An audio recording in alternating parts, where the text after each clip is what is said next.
जय श्री राधा रानी सरकार की, जय श्री कृष्ण भगवान की, जय विशाख मास महत्म्य की।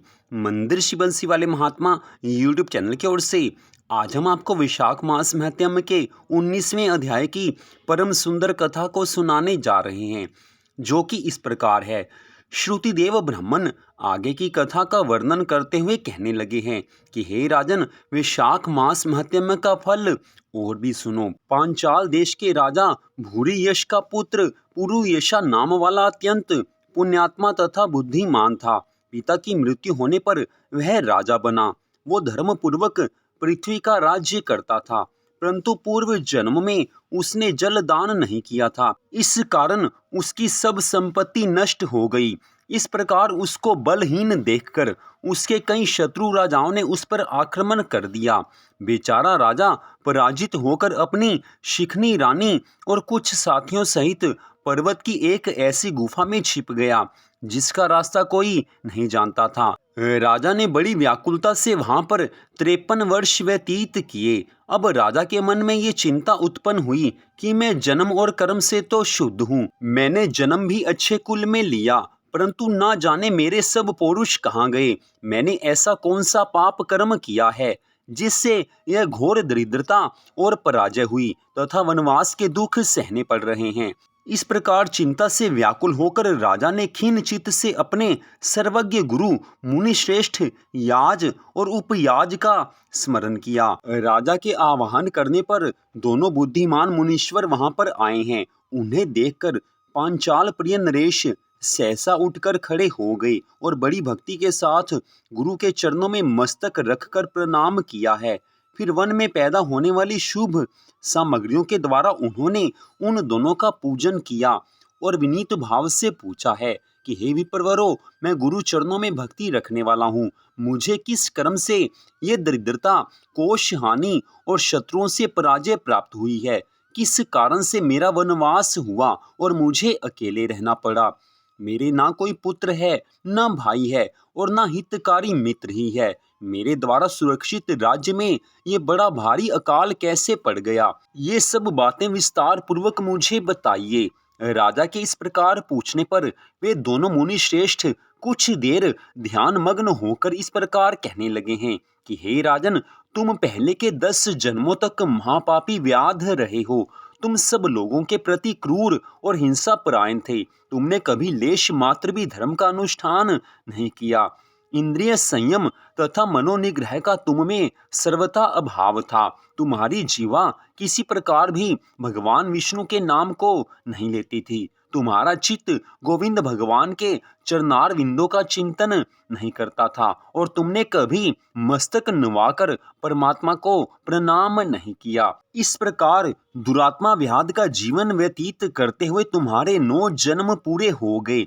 10वां जन्म प्राप्त होने पर तुम सहा पर्वत पर पुण्य व्याध हुए। वहां सब लोगों के प्रति क्रूरता करना ही तुम्हारा स्वभाव था। तुम मनुष्यों के लिए यम के समान थे, दयाहीन, शस्त्रजीवी और हिंसा परायण थे। अपनी स्त्री के साथ रहते हुए राह चलने वाले राहगीरों को तुम बड़े कष्ट दिया करते थे। इस प्रकार अपने हित को ना जानते हुए तुमने बहुत वर्ष व्यतीत किए। जिनके छोटे छोटे बच्चे हैं, ऐसे मृगों और पक्षियों के वध करने के कारण तुम दयाहीन दुर्बुद्धि को इस जन्म में कोई पुत्र प्राप्त नहीं हुआ। तुमने सबके साथ विश्वासघात किया, इसलिए तुम्हारे कोई सहोदर भाई नहीं हुआ।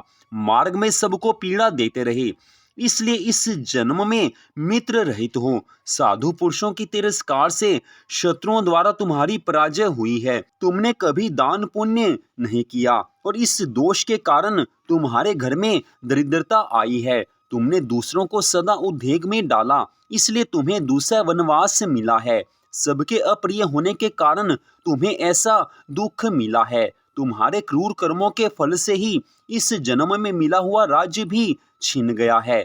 विशाख मास की गर्मी में तुमने स्वार्थवश एक दिन एक ऋषि को दूर से तालाब बता दिया था और हवा के लिए पलाश का एक सूखा पत्ता दे दिया था। बस जीवन में इस एक ही पुण्य के कारण तुम्हारा ये जन्म परम पवित्र राजवंश में हुआ है। अब यदि तुम सुख, राज्य, धन धान्य संपत्ति स्वर्ग और मोक्ष चाहते हो अथवा सायुज्य मुक्ति या भगवान विष्णु के लोक की प्राप्ति करना चाहते हो तो तुम वैशाख मास के सब धर्मों का पूरी श्रद्धा भावना से पालन करो। इससे सब प्रकार के सुखों को प्राप्त करोगे। इस समय वैशाख मास चल रहा है। आज अक्षय तृतीया है।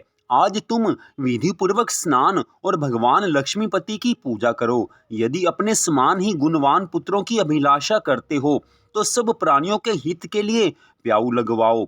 इस पवित्र वैशाख मास में भगवान मधुसूदन की प्रसन्नता प्राप्त करने के लिए यदि तुम निष्काम भाव से धर्म का अनुष्ठान करोगे तो अंतःकरण शुद्ध होने पर तुम्हें भगवान विष्णु का प्रत्यक्ष दर्शन होगा।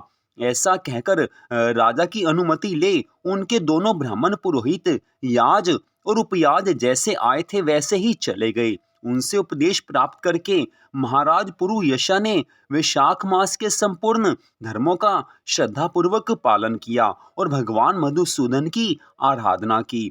इससे उनका प्रभाव बढ़ गया तथा बंधु बांधव उनसे आकर मिल गए।